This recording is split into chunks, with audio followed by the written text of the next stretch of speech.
Hey guys, I have a quick question for you. Have you ever thought about Hey guys, I have a quick question for you. Have you ever thought about starting your own podcast? If so, well, you might want to consider Anchor.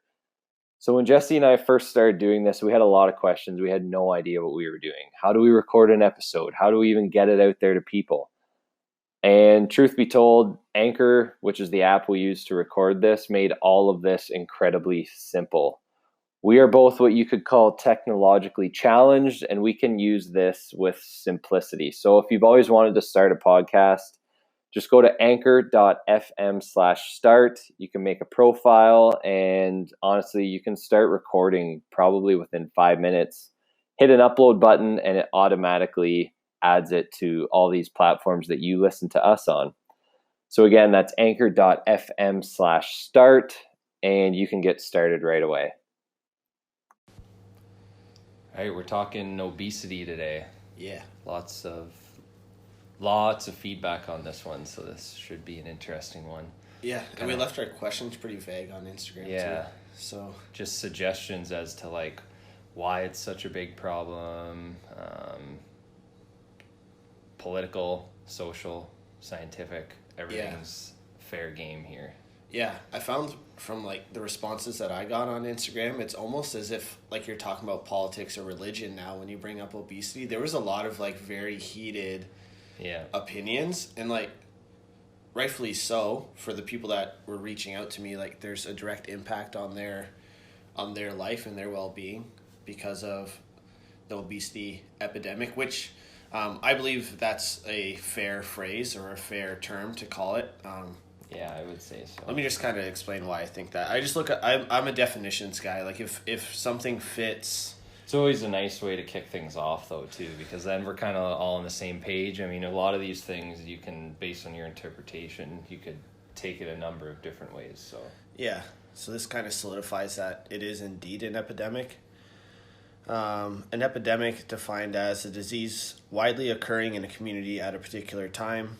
A sudden widespread occurrence of a particular undesirable phenomenon, which could be things like rashes, disease, an increase of some sort of marker. It just has to be widespread and across a large number of the population, not within one community. So, like the flu virus. It could be an epidemic of the flu, or in this case, an epidemic of obesity, which is defined as a medical condition with excess body fat has accumulated to an extent that it may have negative effects on health. It's a progressive chronic disease, similar to things like diabetes and high blood pressure, which the risk of those two diseases increase as obesity increases. Right. Usually it's measured using a fairly crude measure called the body mass index. Yeah. But, I mean, but still, if you don't know what the body mass index is, it's just basically comparing height to weight. Yeah. There's a lot of holes in that system for sure. Especially in our community, because we have a lot of people that are just very heavy, muscular, and heavy in that sense. So their BMI would be overweight to obese if they were just to look at that. But I mean, obviously you have to look a little bit further at the individual. Right. You can make a very quick determination of whether or not somebody's obese or not by looking at them, regardless of what their BMI is, right? So if their BMI is 29 and you look at them and they're 6 foot, 225 pounds of muscle, I mean, they're not obese, right? You have to break that down a little bit. Well, and we talk about this a lot. Like, we always forget that this quote-unquote community, like the CrossFit community, whether that's West London CrossFit in general, or just CrossFit everywhere, it is still a minority. Even though we're kind of biased towards that minority and forget that maybe it is a small fraction compared to the rest of the population, it is still a minority. So when you look at something like BMI, for the general population, I mean, it's it's not as bad as people think. And like the reason I say that is because, like, yes, in something like CrossFit, that's like where BMI is at its absolute worst. Yeah, we're breaking that system. Yeah, but there's still, so the reason I say that it's not the worst measurement of all time is that in studies they can still usually find correlations between BMI and, for instance, like risk of cardiovascular disease or right. something like that, suggesting that, okay, there is still a little bit of validity to it. Right. Because if you can find a correlation, again, that's not causation, but if you can find correlation, that means like the majority of the time BMI is still working. So, I mean, it'd be lovely to get to the point everywhere where, you know, everyone just through like working out and getting into better shape, where BMI becomes totally useless because it no longer like works for anyone. That'd be awesome. That'd be great. Yeah. But I think we're a ways away from that. For sure. If you're looking for a more accurate measure of body fat percentage and things like that, you have a lot of resources in London if you're in this area at the university, and then also London CrossFit, or no, CrossFit London, sorry, is on First Street, and Jen Boxerman, who owns Nutrition RX, I think is the name of her business. They have a bod pod there as well that you can pay and get your measurements done. So if you're listening to this, you can just go drop in at their gym and book an appointment, or just search CrossFit London and give them a call or shoot them an email. And the owner there, Dave. She's the one who Michelle Letendre mentioned the other day. Is that right? Yeah, she's very sick. She's in a battle for her life, which is terrifying. Yeah, and really sad. So if anyone there is listening, we send our well wishes to her and her family, and keep fighting. Yeah, for sure. It's a sad time for sure. There is ways that you can help them out too. If you follow Michelle Letendre on Instagram, you can follow through a link there. I haven't seen too much posted from CrossFit London, but I'm sure they have some way that you can help contribute to the cause. I mean, she's fighting the good fight, so right. Let's help her out any way we can for sure. I had a few other stats here too that we can refer to. Cool. So keep in mind these are American, so I would say they're a little bit more aggressive than they would be in Canada, but still we're close enough to the States where we can kind of relate to this and still see the value in it. So 40% of adults are obese, and excess of 70% would be considered overweight. So again, in the States, which I mean, a lot of the times when you go down to the States, I don't go there a lot, but I've been there enough to know that you get there and it's like pretty noticeable right away. Mm-hmm. Like kind of the average, well, you just go to Walmart and look at like the average shirt size. That's usually a pretty good giveaway.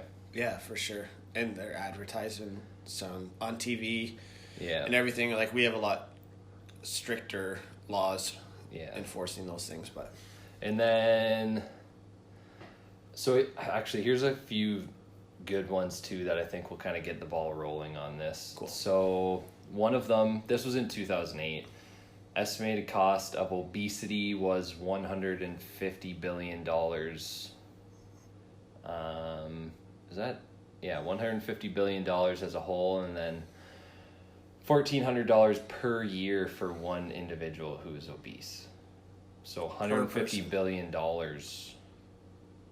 per year. That's pretty staggering. Yeah, those are huge numbers. Yeah. And I'd like to see what this actually... So like when they say the cost of obesity, I'm just wondering what they're factoring in here. Like, are they factoring in some of those diseases you mentioned earlier that have a heightened risk when someone is obese? Right. And this is something we'll get into later. Like, is it I know this isn't factoring in something like Alzheimer's disease. I wanted to talk about that later on, which people who are obese have a massive increase in risk for Alzheimer's disease, and the annual cost of Alzheimer's disease is like insane. like blows obesity out of the water. But anyways, and then this is the one here that I really wanted people to hear. So most people who attempt to lose weight, at least 10% of their body weight, are actually successful. But people are good at losing weight, just not good at keeping it off. So 50 to 70% of people will have regained all of their weight or more within the next 2 years. So that's the big stat right there. Yeah. It's like, I got a lot of feedback when I reached out on Instagram, just post a question like, what do you think can be done about the obesity epidemic? I had everything from nothing, it's just the way it is, to a lot of ideas in terms of the educational system and very political changes, which I think those are very, very difficult to have done. And those things, the person who made those suggestions is in a position where he can hopefully over time, using his position just in society, I think eventually he can get the ball rolling at a level like a Congress level, or like something way beyond what you and I have in reach right now, which is the people that we coach and the couple hundred people that are going to listen to this podcast, right? It's a lot smaller reach than somebody like that has. But I think that what's getting kind of overlooked in all of that, in terms of like a political standpoint, is the fact that you're dealing with a human being at the end of the day. And addiction is a real factor when we're talking about weight gain and obesity. And I think that stat that you just shared kind of really drills that home. That's almost like a relapse to me, right? It's almost like somebody's gone to rehab, has gotten clean from whatever drug it is. In this case, for this person, it could be sugar, food, just the response that they get when they eat. It makes them happy. They're suppressing some sort of emotional response that they would normally have, some sort of frustration that's going on in their life.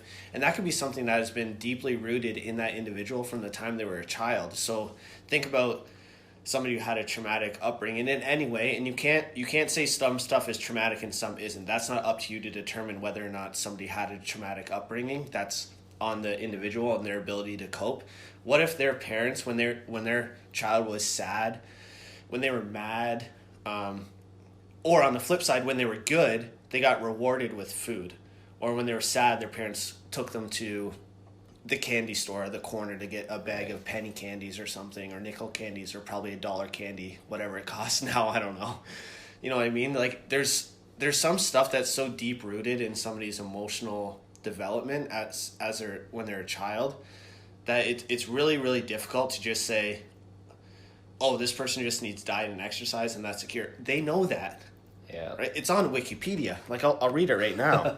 Wikipedia. Causes of obesity: excessive food, lack of exercise, genetics. Okay, sure. Prevention, societal changes, personal choices. Couldn't be more vague. Not going to help anybody, right? Symptoms: increased fat. We know that. Treatment: diet, exercise, medications, and surgery. That's on Wikipedia. Yeah. I mean, but it's true. All that stuff is true. So if we know all this stuff, why is it a problem? That's my thing. Right? It's not enough to just say, oh, this person needs to exercise more and they need to eat better. Even if they do that for a short amount of time, like you just said, 50 to 70% are going to gain it back or more? That's right, yeah. 50 to 70% will regain all of it or more back within the next 2 years. Sorry, I missed this part. Within 3 years, 95% of people will have gained it all back. 95. So that's a success rate of 5%. Guys, come on. Right? We're dealing with something more than just, oh, this person needs to get moving and eat better and then all the problems are going to go away. This isn't that's a very surface level approach, and I don't think there's enough caring in that to actually make a difference. Because are you and I going to change the obesity epidemic? Absolutely not. Right? It's not. We can't make a large scale change like that. But if enough people get together and take an approach that we're striving to take of like educating these people and actually caring about the people that you're dealing with every single day, to be like, hey, I'm here for you and we're going to kind of work through this. It's going to take a long time. I'm not going anywhere, right? Like, this is what I'm a professional. This is what I do every single day. If you can help one person, that's one more person that you helped. And if you just have that perspective, as I think all people in our industry, if they had that perspective, instead of being like, I want your money, I want you to lose weight and then see you later, then at least we'd be a little bit better off.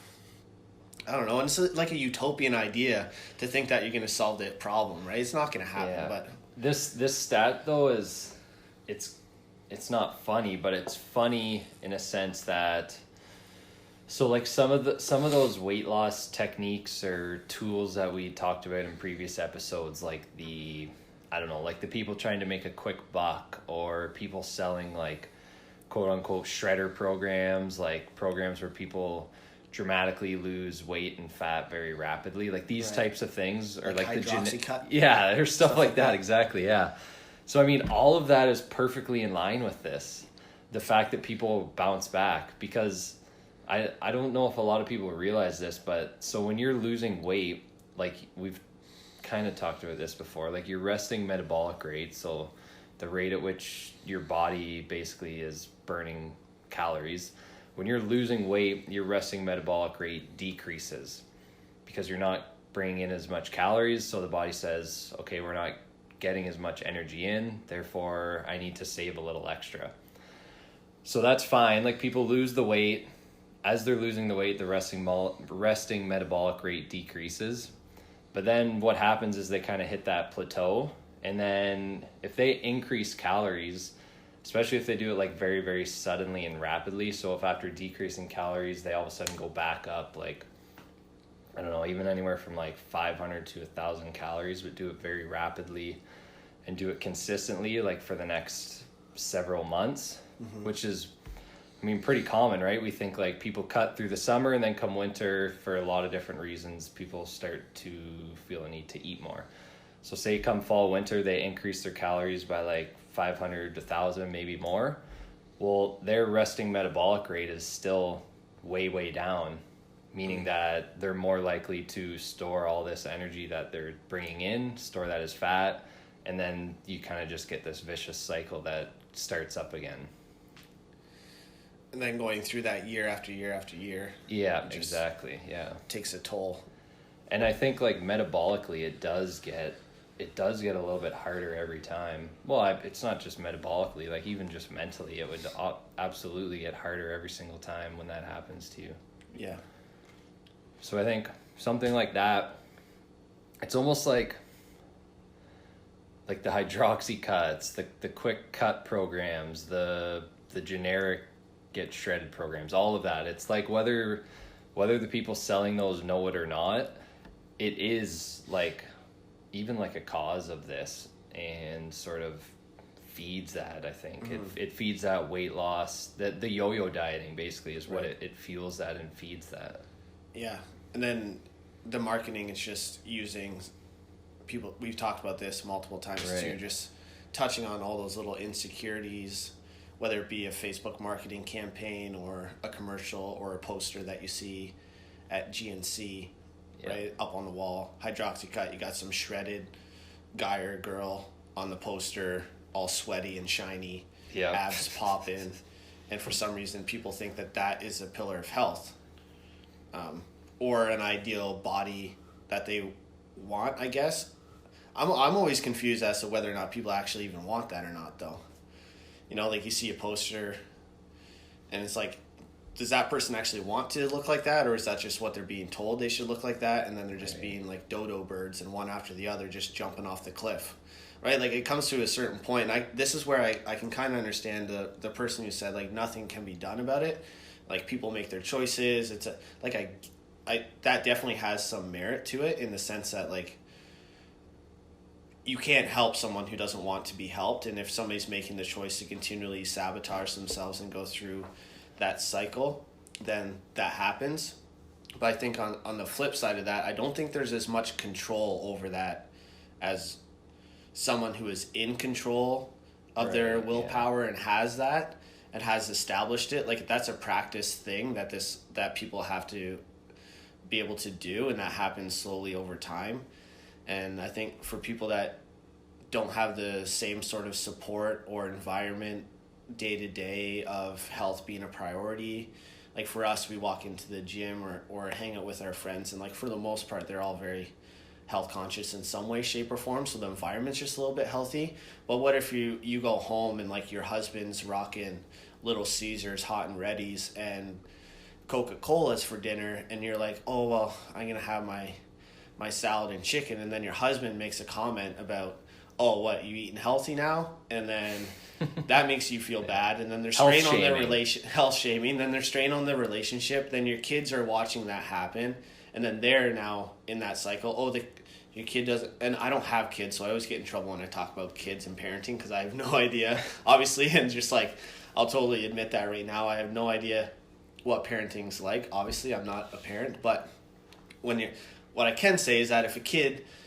is watching that and like, oh, I don't want to eat my broccoli, so then you go and get him a Happy Meal and feed him a Happy Meal instead, like all you're doing, like the kid's going to get what it wants, and there's no real like progress from that, and it's just like a weird sort of environment that if I was in that situation, right, it's all about experience and your perspective. Like, put yourself in those situations. Like, would I be able to actually have the willpower to do what I do day to day? I'm not really sure. My parents were always health conscious and health minded. Well, my dad was active, but I mean, same here. He liked to smoke and and drink and do all that stuff too. Whereas my mom, not so much. But I don't know. It's easier to look from the outside in and make kind of like a blanket statement to it, but I think it's a little bit deeper than that. Oh yeah, definitely. And that's one of the most important points here. What you were talking about is like how are kids actually brought up. So like these adults that are in these statistics that we're telling you, you know, the 95% of adults who are regaining all of their weight within 3 years afterwards. Right. Well, what was their upbringing like? Like what was their childhood like? If their parents were similar to this or the same way, or even, you know, worse, like maybe their parents didn't even ever try to lose weight. They were just, you know, I mean, they were eating just quote unquote junk food all the time, and that's what they were feeding their kids. Well, I mean, it's sad. Like those kids, I mean, they hardly even stand a chance. Right. Like I obviously don't have kids either, so I can't speak from that perspective. But one perspective that I did have was a few summer jobs working in like less than fortunate homes. So like doing maintenance and house repairs in people's homes who essentially couldn't afford to hire a contractor themselves. Okay. So it was paid for through the city, through the town. So these were rented homes. And like a lot of these places you go into, it's just like, it's sad. Like you just see the things that the parents are doing and the kids are just there, you know, observing, listening. They're 4, 5, 6 years old, and it's like, man, like these kids stand absolutely no chance in hell. Like it's disappointing when you see that, like what actually goes on, like crushing Coca-Colas at breakfast at 8 a.m. Like it just everything you could imagine, drinking Bush tall cans 8 a.m. in the morning. Like then the kids just so that's definitely a big factor here, is how were the people actually brought up. Because you can't argue that that's going to affect their thought and decision making later on in life. Right. I most of the stats that I looked up to, most of the things I saw are from 1970s to now, to like 2009 to 2012 were most of the things that I could find, which is those are pretty dated now. They're almost 10 years old. But the difference between the 70s and now were astonishing. Like almost everything was up in some capacity, to a point where it's quite alarming. And you got to think about what's happened since then. Like these people have had kids, and then those kids have grown up, right? Those kids are now adults. They're 30 something years old from the 70s to now, right? 30 to 50 probably are the people that are going to be included in these studies. So it's a problem with how we're bringing kids up, and it is at home. And I guess the argument can be once you become an adult, you can make your own decisions, but it's really hard when your behaviors are already established and you don't know, and the chemistry in your brain is aiming you in a certain direction, and it's pretty tough to make that call there. So I guess we kind of talk about our opinions on how we can help kids. Yeah. Since that's a big problem. I had some feedback on that one. Yeah, let's do that. And then after this, like, we can kind of just go through, like, different, I guess you could say, like, the biggest factors that are, like, we've already talked about a couple already, obviously, like, kids' upbringing, but then we can talk about a few others, like, what do you think the biggest one is? Like, you know, technology. Right. So we can get to that later. There's just so many possibilities here. Yeah, for sure. A couple of things that I got in terms of just kids. One's very simple, is just saying mandatory exercise, but I guess you got to define what that really looks like. Some more specific ones were K to 12, so kindergarten to grade 12, movement education until activity becomes as habitual as sleep. I'm digging. I like that. Dig that one. I'm sure we'll get some people responding saying it's not doable or it's bullshit, but yeah, I don't care. Yeah, utopian world. You're not here, so we can say what we want. This is our world. Stop accepting influence from domestic lobbies to health recommendations. So, like, averages and things like that to determine the health of a population, and then basing your preventative or reactive measures on those stats, which are obviously skewed. And they're skewed for a lot of reasons, but one big one is, when's the last time you were at your doctor? Don't remember. Right? Because you're healthy. Same with me. I don't remember the last time I went to the doctor. The only people that go to the doctors and things like that are people that are sick. So if we're making our averages off of people that are already not well, what's going on, right? Just, that's obviously like a very surface level analysis of that. I made a few trips to the doctor, probably like 3 or 4 last year, just asking to get blood work done, and got shut down every single time. Yeah, so, but that's the only reason I went there.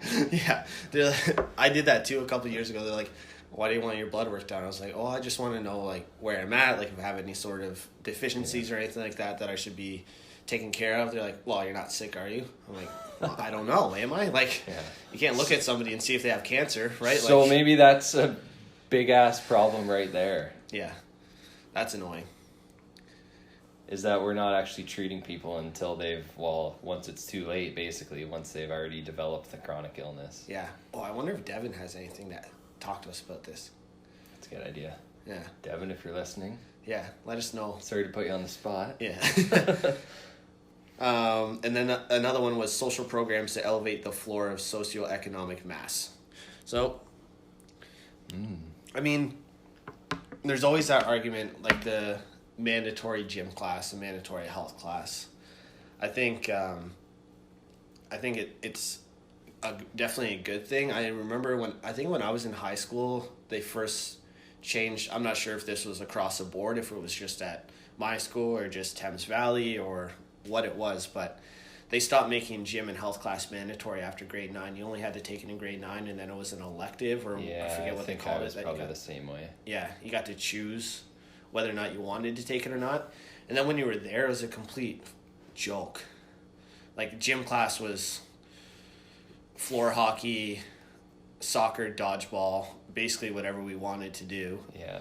And then health classes were like anti-bullying, don't smoke, basically just don't do this, don't do that, don't do this, don't do that, and then sprinkle Canada's food guide on top. Yeah. And it's like, I always get really frustrated because I know, and I think on one of our very first episodes I went on a little rant about like shift workers and things like that, and you and I both agree that these people like hold us up. Without them, everything would crumble. But I definitely believe that there's people that are meant to do those jobs and can handle the stress it puts on their body and mind, and they really love and care about their jobs, and they do a good job at it. And those are the people that should be doing those jobs. Like people that say, let's use nurses for an example. Like they're super caring. They love what they do. They never miss a day. They're like going above and beyond, but they also take care of themselves, and they're doing what they can to remain healthy and manage their stress and blah, blah, blah, fill in the blanks of all the other things that would influence somebody's well-being. And then there's also those people or the nurses that hate it. They don't want to, unmotivated, unwell themselves, taking smoke breaks, like doing all these things that are like, why are you doing that job if you hate it so much? I think it's the same thing with teaching, right? Like Keelan, right? Like, Jesus. There's people like that, and like I know a number of other teachers that just love what they do, and they put their heart and soul into their classes, and they want to make it the best, and all this extra work on their classroom and setting up their lesson plans and things like that to make it interesting and engaging. And I coach for 4 hours. I'm exhausted. I can only imagine dealing with a classroom full of kids with all different needs and abilities, and for an entire day. That's the part that people always forget about teaching. And I admittedly 100% used to be one of these people who was like, teachers, that is the most gravy job of all time. But now because I get summers off. Now like it's not. Living with Keelan and seeing things firsthand and like understanding the situation, it's like, it is, I am telling you right now, it is absolutely not that whatsoever. I mean, and I guess that it shouldn't really come as a surprise, but it does to a lot of people. But I mean, I don't know if you've ever been a coach of like a young kids sports team, or if you've ever worked at like a summer sports camp is a good example. Yeah. Like, it is, by the end of the day, you were like, oh God, get me out of here. Cause you were just so sick of kids, like not listening, running around, like it's ridiculous. But yeah, I've found the talking thing too, like you said, after coaching a few classes, but I notice it a lot if I'm doing like a few seminars in a day or whatever. But same thing, like one of those days where you're talking constantly all day long, you're absolutely gassed after that. Yeah. Well, think of a teacher now, like they're not going in there on a Wednesday. Hey kids, sorry, a little tired today. I don't think I'm going to talk much. So if you guys can just sit at your desk and work away all day long, like that's not an option. Yeah. So you're talking constantly, like 7-8 hours a day, every single day. So it's definitely exhausting. Not to mention not only talking, but trying to get 30 kids to pay attention to you. Yeah, and make a difference in their life and like teach them something every single day.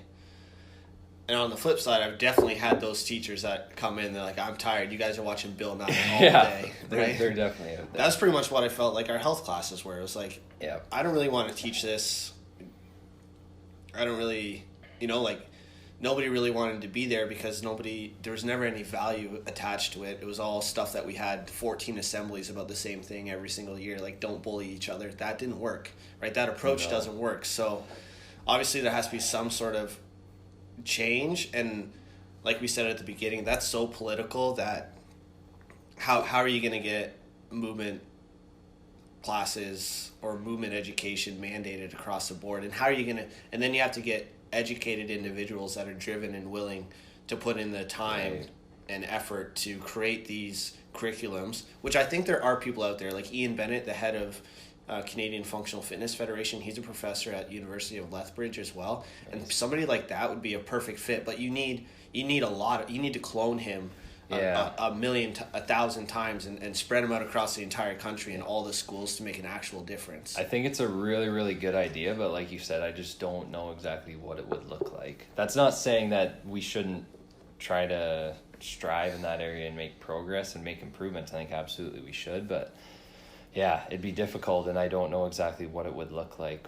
Like, again, like I think, is gym class 3 days a week or something right now for like kids in public school? Is that right? I'm not sure what it is. I'm not sure either, so we can't really comment on that, but I think there is something there in terms of like movement education, even just teaching kids like how to move the body properly, like how to, even just like the basics.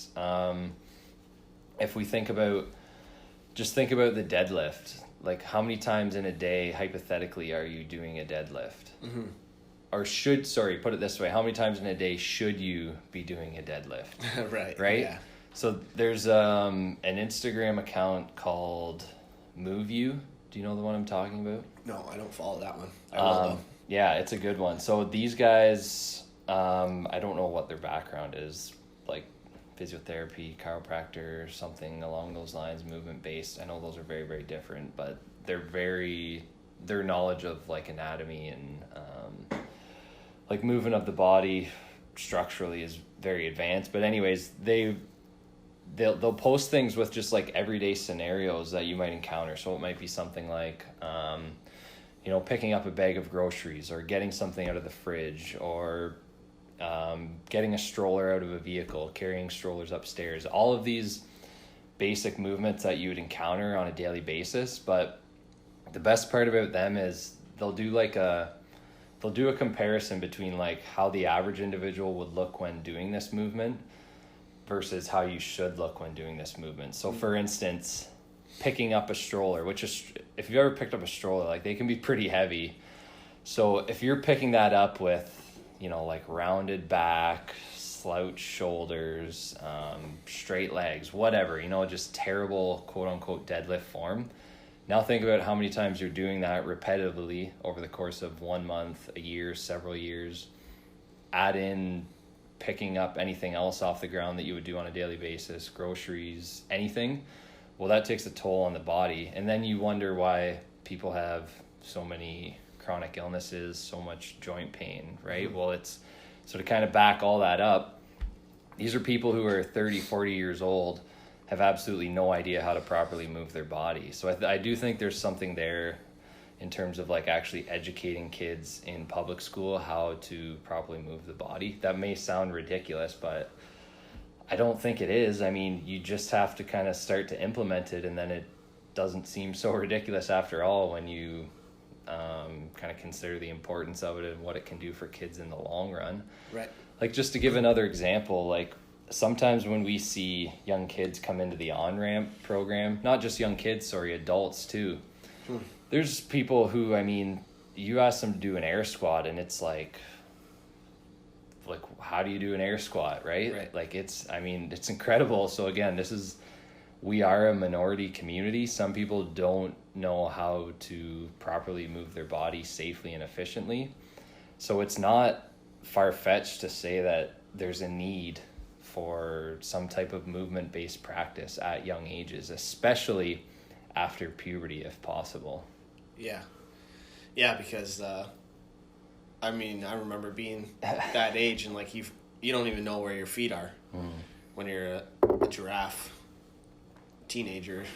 Just grew like 6 inches in 3 months. So you have no idea where your body is at all. And then if a kid knows how to move, well, then all of a sudden maybe gym class isn't embarrassing for them or not a bad time. Maybe playing sports isn't such a thing that they despise because they're comfortable in their own body and actually know how to do it and don't feel like they're embarrassing themselves. Yeah.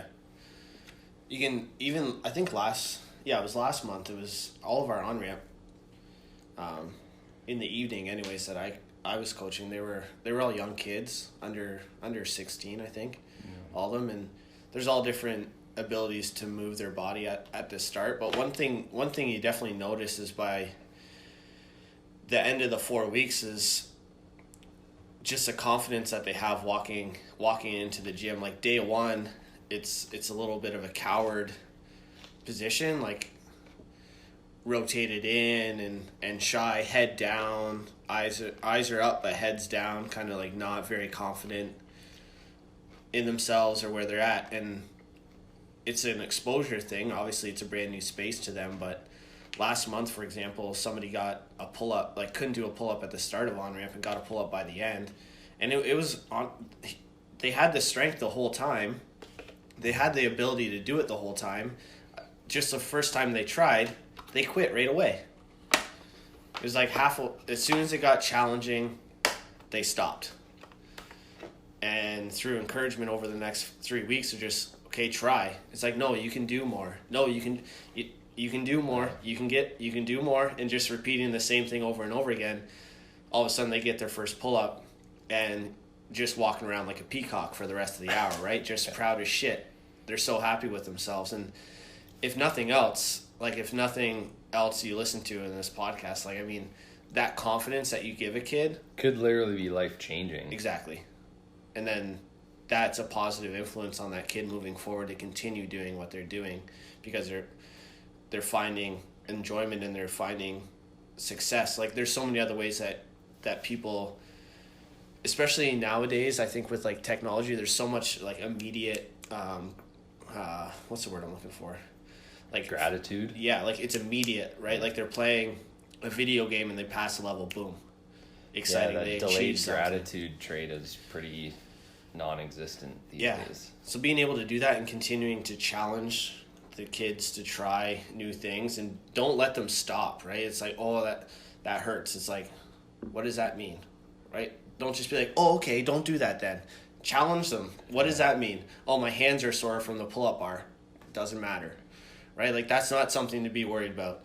Oh, it hurts, like an actual injury, that's a different thing. You have to talk to them a little bit more, but you got to challenge them a little bit more. Right. And I don't feel like it's like, oh, I don't want to do gym class because I'm tired today. And it's just like, okay, I see it all the time. There's a whole bunch of kids, and it's like, did they have confidence in their athletic ability? No. Were they athletic? No. Were they ever challenged to move their bodies, which is a fundamental thing that everyone should be able to do? No. And that's not fair to that kid, because the confidence goes way down in those situations from there on. Everybody doesn't have to be an athlete. Sports doesn't have to be your thing. Your thing can be art. It can be music. It can be collecting rocks. It can be whatever you want it to be. It doesn't have to be athletics, but you have to take care of your body so that you can enjoy the things that you enjoy. Yeah, like the more I think about this and the more we talk about this, now I'm like, if you think it sounds ridiculous to implement even some type of fitness education into public school, then use your head. Because like, what are two things that you're gonna do your entire life, no questions asked, regardless? You're gonna move your body and you're gonna communicate. That's it, right? Like, I mean, if you just think like fundamentally, okay, now it's like, all right, obviously we teach kids how to communicate from the very beginning, right, in all different ways. We're never taught how to move.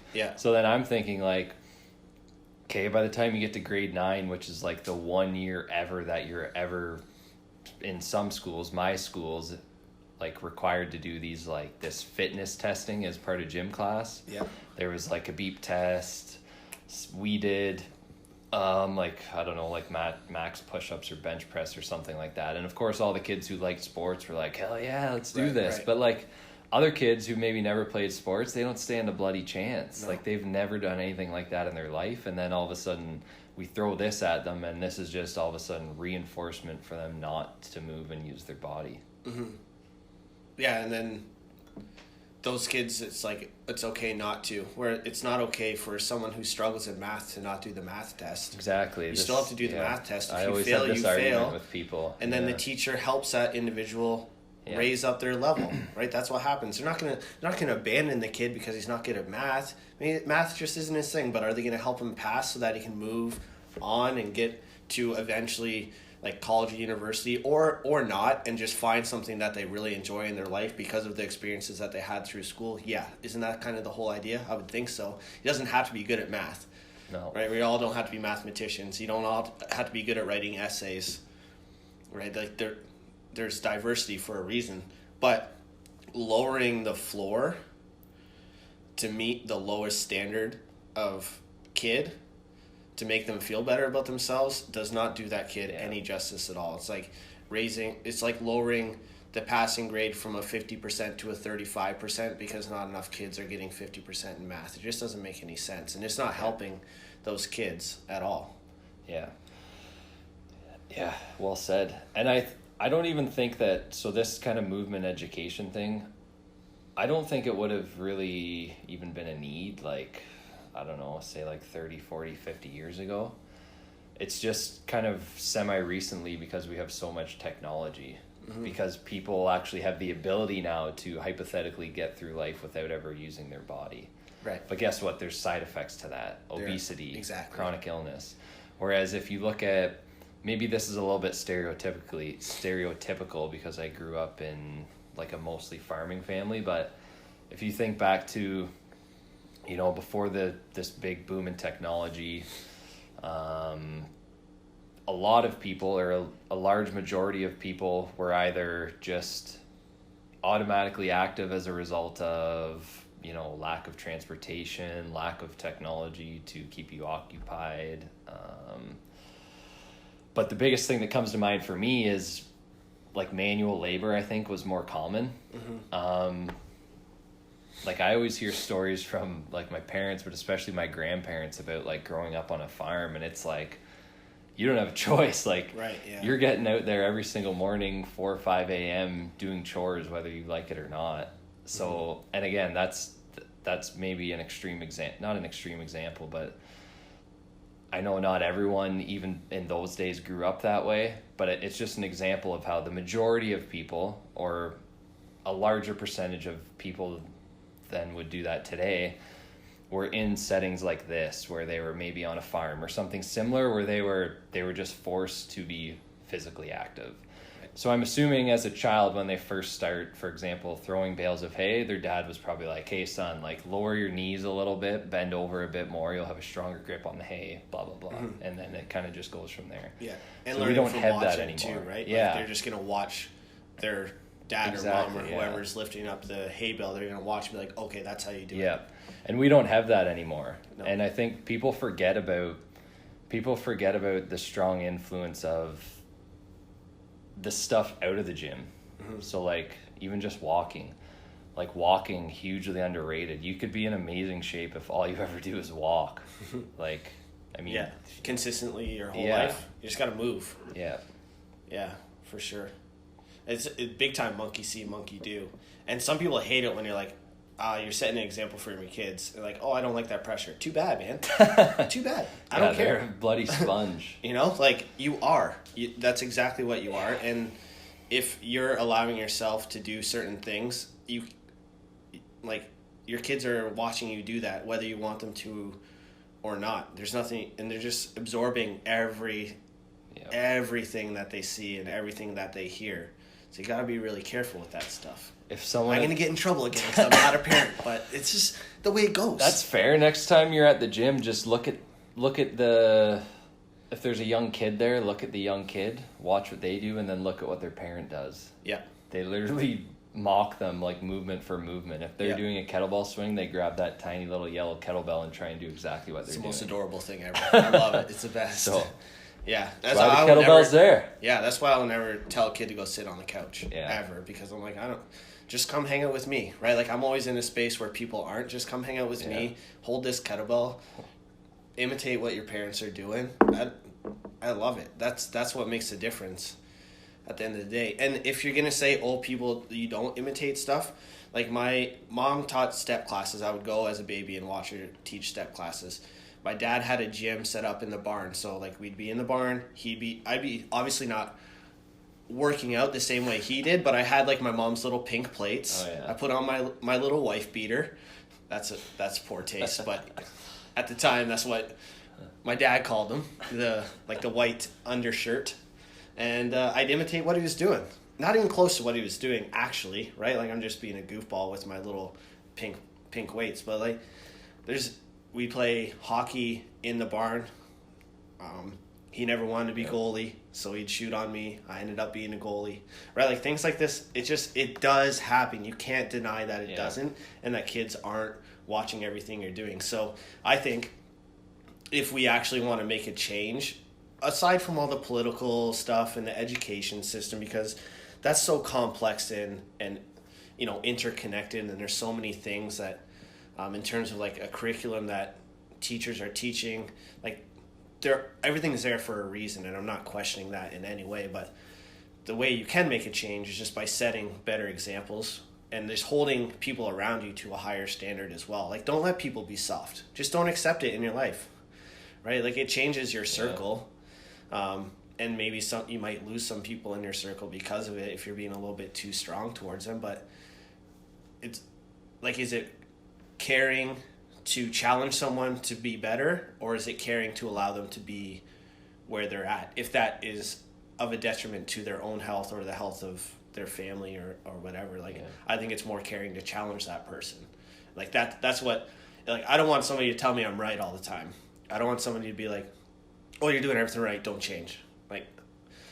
because nobody is that. Yeah, that's not helpful. No, it's not helpful at all. So the more challenge that you get, it forces you to either reassess what you're doing and change because you realize maybe you're doing something wrong, or it reinforces, you're like, no, this is my belief and this is what I hold valuable to me, and I'm not willing to change that because of somebody else's opinion. But the challenge is what solidifies that for you. Yeah.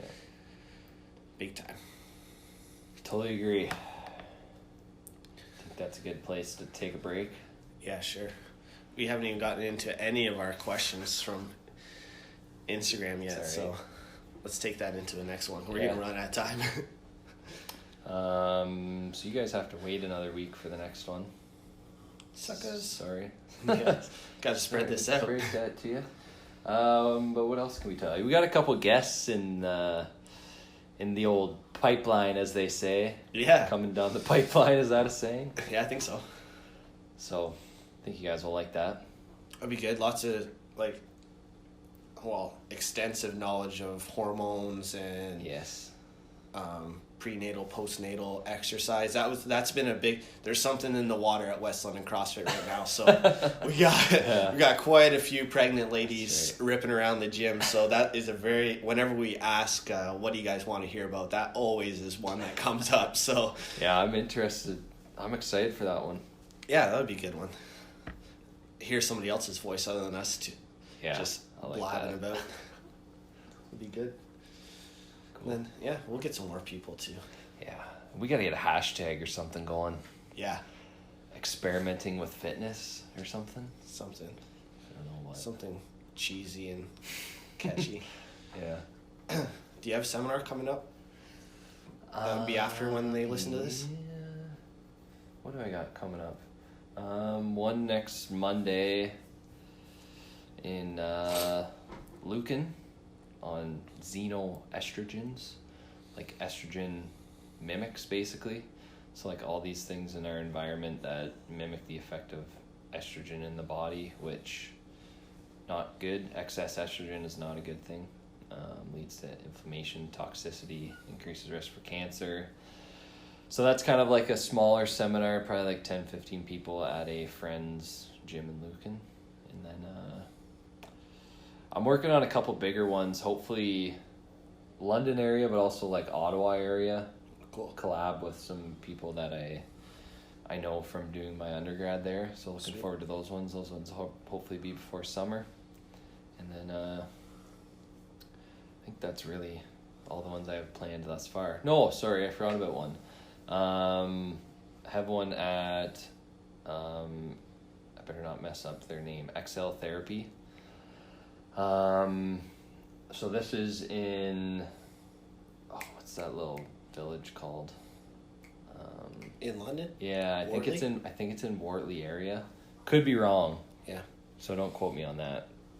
But I'll post some things about it. But anyways, this one is more so specifically geared to neuroinflammation, inflammation in the brain, how that affects like everything from like post-concussion to PTSD, even excess like anxiety, stress. This will be more based